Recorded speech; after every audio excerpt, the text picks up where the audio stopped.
주린 여러분 안녕하세요. 오늘도 영앤리치 클럽에 오신 것을 환영합니다. 늘 그래왔지만 요즘은 시장이 더더욱 정말 혼돈의 중심에 서 있는 그런 느낌인데요. 지금 그만큼 국제 정세가 정말 심각한 상황입니다. 사실 이런 상황에서 개별 종목이나 주가를 말하는 게 그다지 의미 없는 상황이라고 생각하지만 그래도 주식 채널이니까 지난 2주간 주가 흐름 빠르게 같이 보고 본론으로 바로 넘어가도록 하겠습니다. 일단 의미 있는 뚜렷한 지표 변화나 호재가 전혀 없었음에도 불구하고 시장은 지난 2주간 거의 매일매일 꾸준히 우상향을 했는데요. 원래 이런 게 시장이죠. 아무 이유 없이 오르기도 하고 내리기도 하며 올라야 할 때 내리기도 하고 반대로 내려야 할 때 오르기도 합니다. 이번 달 본격적으로 2분기 어닝 시즌이 시작되었는데요. 지난주부터 모든 종목들이 전부 크게 반등을 했습니다. 그중 흥미로운 사실은 특히 은행주들이 어닝이 굉장히 좋지 않았음에도 불구하고 주가가 올랐다는 것입니다. 보시는 건 뱅크 오브 아메리카 어닝인데요. 모든 수치가 전부 마이너스이고 당연히 EPS, revenue 전부 시장 기대치에 미치지 못했습니다. 그럼에도 불구하고 이렇게 어닝 발표 이후 거의 V자에 가까운 반등을 보여주었는데요. 실적 자체는 좋았음에도 불구하고 미래 가이던스가 나빴다는 이유로 하루 만에 30% 급락했던 넷플릭스, 메타와는 너무나도 상반되는 모습입니다. 주가는 항상 미래를 반영하는데요. 앞으로 더 큰 폭으로 금리를 올릴 거라는 시장의 예상이 은행주를 끌어올린 게 아니었나 생각해 봅니다. 중국은 새로운 변이종이 나타남에 따라 또다시 봉쇄에 들어갔고 바이든이 사우디까지 방문했지만 오히려 역효과만 일으키며 배럴당 유가는 당일 100불을 다시 돌파했으며 아무리 금리를 올려도 물가는 잡힐 기미가 보이질 않고 있습니다. 예전에는 50bp만 올려도 출렁이던 시장은 이제는 75bp 인상에도 끄떡없는 모습입니다. 지난달 CPI는 9.1%를 찍으며 최고치를 또다시 갱신했음에도 시장이 꾸준히 오르기만 했죠. 저는 의미 없는 반등이라고 생각하고요. 단기 변동성에 여러분들도 큰 의미를 두지는 않으셨으면 합니다. 사실 지금 주가보다 중요한 게 현재 시장 상황 그리고 앞으로 미국 경제의 방향성인데요. 물론 만약 우리가 우려하는 리세션이 오더라도 빠르면 1년, 길어봐야 5년 안에 다 복구가 되겠죠.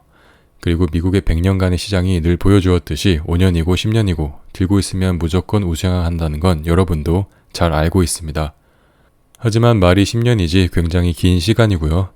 나아가서 지금 바닥이다, 지금 들어가면 무조건 먹는다 등의 말도 안 되는 걸 넘어서 거의 포모를 조장하는 그런 기사와 영상들이 난무하는 것 같아서 적어도 영앤리치 구독자분들에게는 지금 미국 경제의 현실을 제대로 알려드리려고 오늘 영상 준비했고요.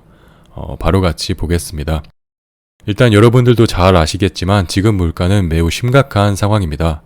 40년 만에 최고치라는 이 그래프만 봐서는 실질적으로 잘 와닿지 않는 것 같아서 예를 몇 가지 들어보겠습니다.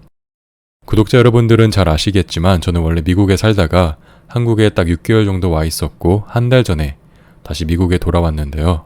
원래는 이 물가라는 게 가랑비에 옷 젖듯이 서서히 오르는 거지 하루아침에 체감이 되는 게 아니죠. 그런데 이건 뭐 1년도 아니고 단 6개월 만에 물가가 크게 오른 게 체감이 돼서 미국 오자마자 되게 놀랐는데요. 일단 기름값이 딱 2배로 뛰었습니다. 정확히 6개월 전 미국에서 마지막으로 기름을 넣었을 때 갤런당 2점 몇 불이었어요. 그리고 그전에도 텍사스 기름값은 항상 쭉 갤런당 2불이었는데 이게 4불이 넘어가더라고요. 그리고 제가 TMI일 수 있지만 지금 3년째 비건 중인데 그래서 제가 매일매일 먹던 두부가 있어요. 그게 하나당 99센트였습니다. 텍스 붙고 해봐야 1불이 조금 넘는 가격에 살 수 있었는데 이게 불과 6개월 만에 3불 25전이 넘어가더라고요.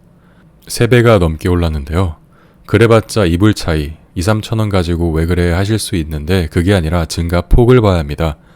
6년이 아니라 불과 6개월 만에 두부 하나의 가격이 3배가 되는 이런 놀라운 현실에 살고 있다는 게 중요한 겁니다. 거의 두부로 재테크를 해도 될 수준이고 주식보다도 큰 수익인데요. 자동차 가격도 놀랄 정도로 많이 올랐는데요. 대표적으로 현대 소나타 가격만 한번 같이 보겠습니다. 현대 소나타라고 하면 절대 비싸거나 럭셔리한 차가 아닌데 이런 소나타를 무려 현재 환율 기준으로 5천만 원이 넘는 가격에 팔고 있습니다. 보시다시피 토탈이 34,000불이라고 되어 있는데요. 이게 다가 아니죠. 아래 보시면 Market Adjustment라고 해서 이미 MSRP보다 4,000불 정도를 더 높게 팔고 있는데 지금 인플레이션을 반영했다는 겁니다. 그런데 실제 차를 사려고 딜러십에 가면 이 가격에도 못 삽니다. 이미 인플레이션을 반영해서 4,000불을 더 높게 34,000불이란 이 가격에 딜러 마크업이라고 해서 추가로 또 4,000불 정도를 얹어서 팔고 거기에 텍스, 타이틀, 레지스트레이션 등등 다 하면 소나타 기본 모델 사는데 4만 불이 넘게 듭니다. 하나로 5천만 원이 훨씬 넘는 금액이죠. 그보다 조금 윗단계의 모델은 실구매 가격이 하나로 6천만 원이 넘어갑니다. 과장 하나도 안 보탰고요. 이게 현실입니다. 소나타 한 대에 6천만 원. 불과 2, 3년 전 가격 기준 거의 벤츠, BMW 엔트리급 모델을 사고도 남는 금액인데 이게 현실이라는 거. 그리고 이 모든 게 불과 최근 1, 2년 만에 반도체 부족과 함께 나타난 현상이라는 게 심각한 거죠. 2천만 원대의 소나타가 1, 2년 만에 3배 가까이 뛰었다는 것은 굉장히 심각한 문제입니다. 정말 역대급 인플레이션에 반도체 부족 현상까지 더해지면서 말도 안 되는 이런 엽기적인 상황이 현실이 됐고 그게 이제는 일상이 되었는데요. 설상가상으로 지정학적 리스크로 인해 오일 가격, 광물 등의 원자재에 이어서 이제는 쌀, 밀 등의 곡물 가격까지 내 자산 말고는 다 오르는 이런 상황이 벌어졌습니다. 그리고 지금 금리를 올린다고 올리는데 물가는 잡힐 기미조차 보이지 않고 있죠. 실제 얼마 전에 나온 6월 소비자 물가지수는 다시 한번 기존의 CPI를 갈아엎고 9.1%를 달성했는데요. 지금 연준은 시장 눈치를 보면서 이렇게 어르고 달래가며 미리 얼마 올릴 거다 하면서 충분히 소통하며 이야기를 다 하고 금리를 올리고 있습니다. 하지만 이렇게 빠르게 올라가는 물가는 연준이 시장에 충격과 공포를 주어 마치 앞으로도 빅스텝을 계속 할 것이다라는 인식을 심어주어 수요 파괴를 일으켜야 잡히는 것입니다. 지금의 어린아이 달래듯이 하는 방식으로는 절대로 물가를 잡지 못할 것입니다.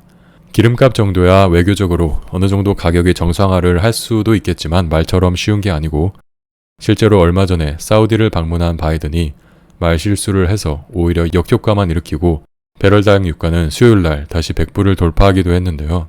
설사 잠시 외교가 성공을 해서 기름값은 잡혔더라도 그렇게 외교적으로 성공한 가격 변동은 굉장히 단발적이고 일시적 가격 억누름에 불과하고요.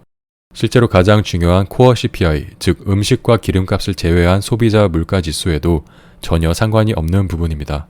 한 가지 확실한 것은 지금의 물가는 40년 역대 최고치라는 것이고 이것은 절대로 sustainable 하지 않습니다.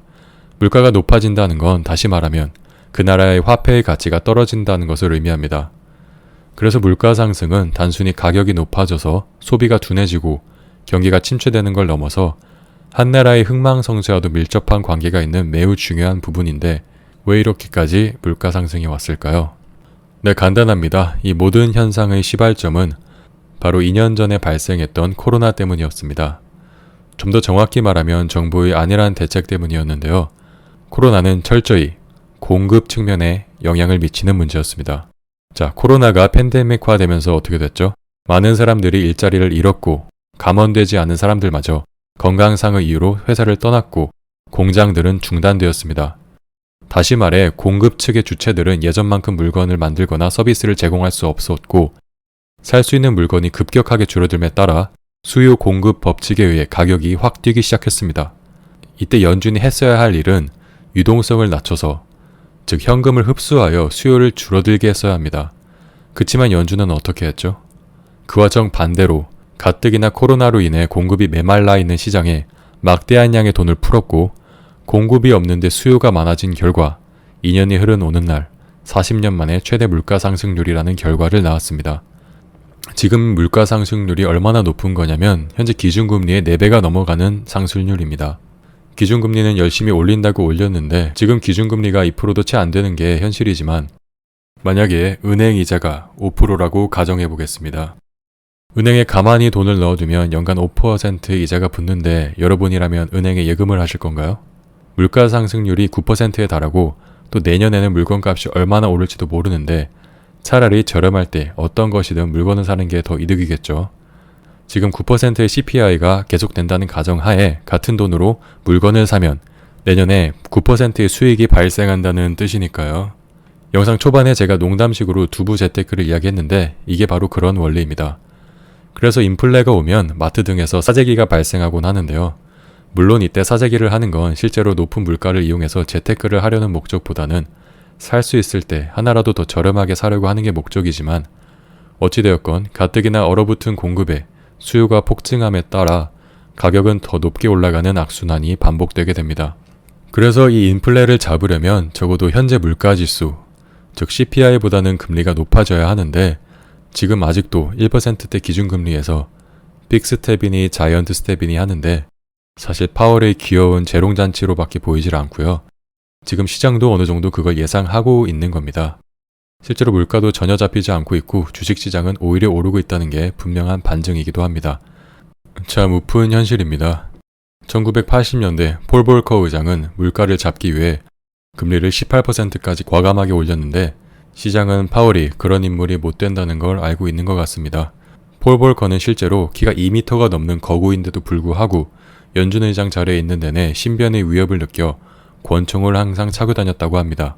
그렇게 금리를 올리니 당장 내 주가가 떨어진다고 시장이, 기관들이 좋아했을 리가 없겠죠.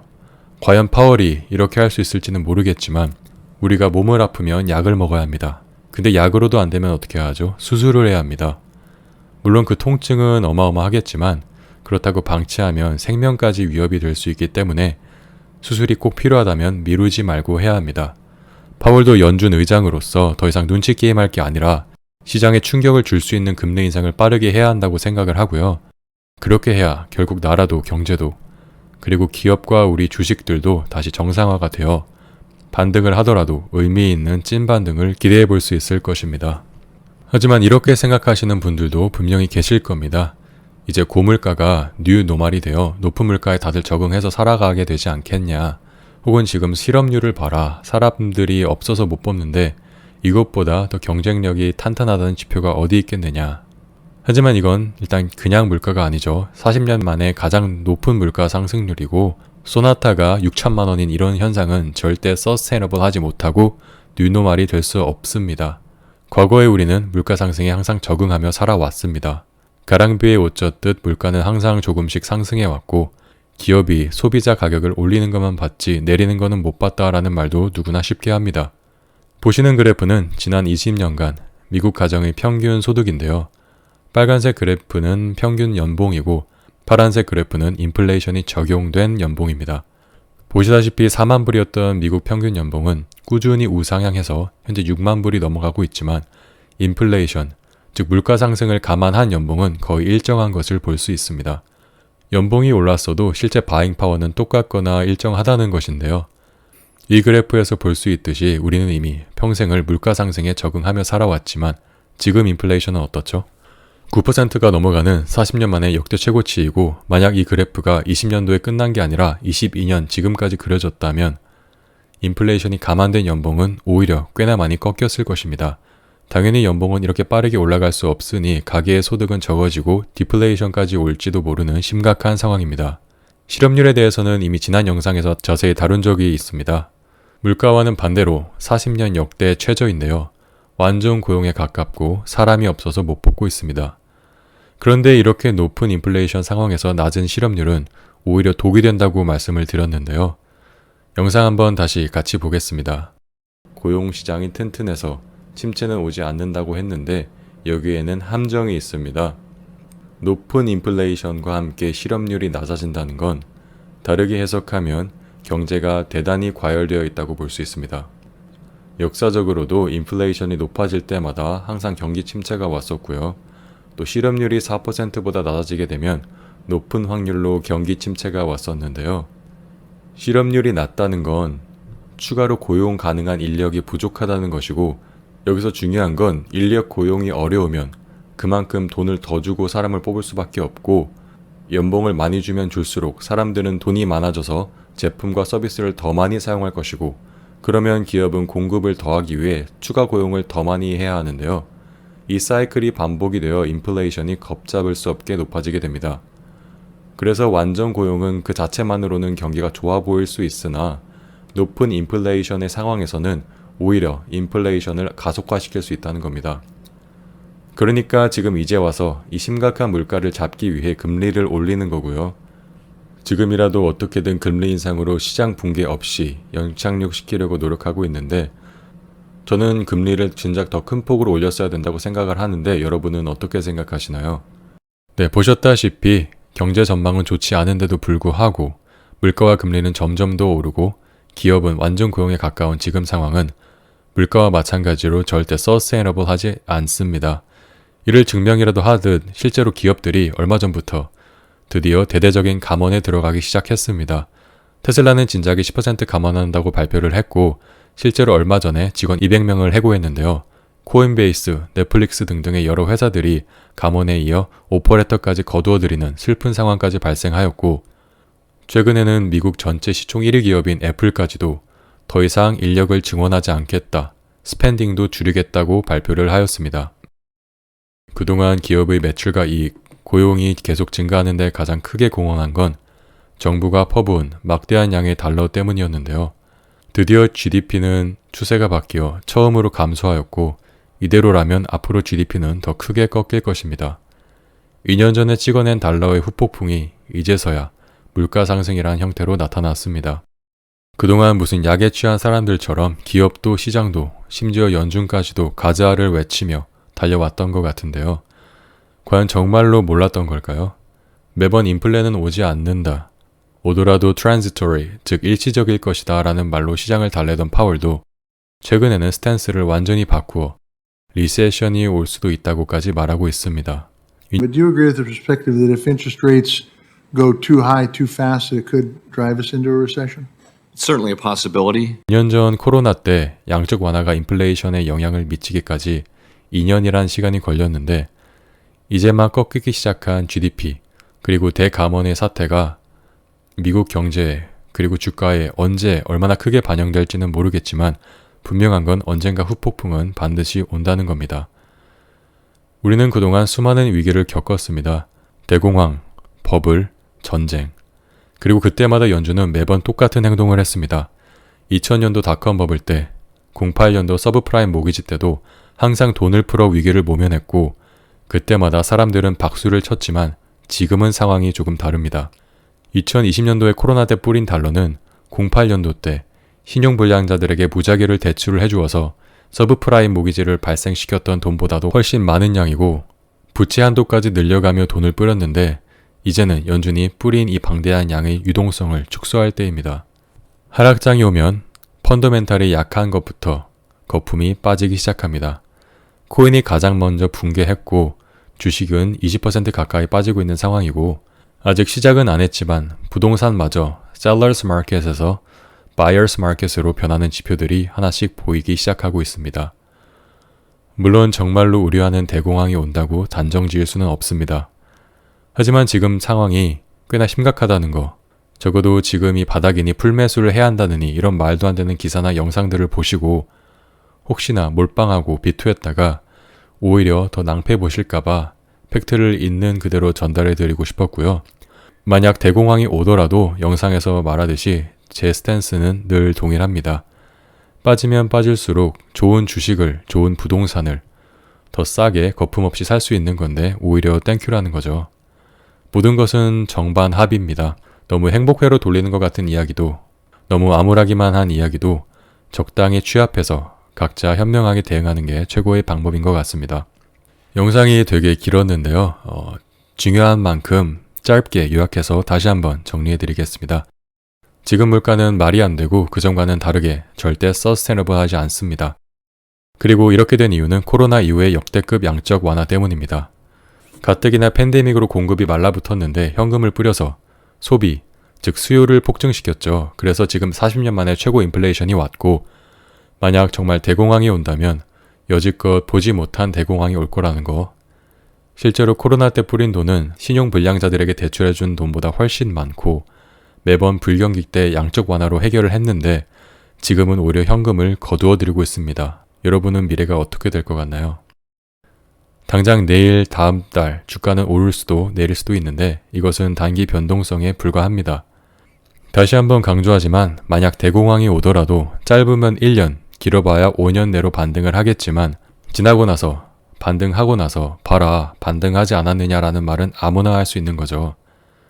그리고 정말 미국이 망하지 않는 한 미국 주식은 우상해야 한다는 것은 여러분도 모두 다 알고 있습니다. 다만 정확히 언제 반등하는지는 아무도 모르고 장투라는 게 말처럼 쉬운 게 아님에도 불구하고 지금이 바닥이라며 거의 포멀을 조성하는 듯한 말을 하는 영상이나 글들은 적당히 걸러내는 게 정신건강에 그리고 여러분의 수익률에도 좋을 것입니다. 여유 자금을 가지고 지금부터라도 장기적으로 정말 소액 분할 매수 투자하시는 것은 매우 적극 추천드립니다. 하지만 앞으로 더 큰 하락장이 올 수도 있는 리스크가 남아있는데 지금이 찐 바닥이라며 투자를 권장하는 것은 뉴스 기자가 됐건 유튜버가 됐건 너무 어그로만 끌려고 한다거나 듣고 싶어하는 말만 하는 게 아닌가 생각해보며 영상 마치겠습니다. 도움이 되셨다면 구독, 좋아요 부탁드리고요. 다음 주에 있을 한국 기준으로는 이번 주가 되겠네요. 7월 FOMC 결과 지켜보고 저는 다음에 더욱더 유익하고 솔직한 영상으로 찾아뵙겠습니다. 감사합니다.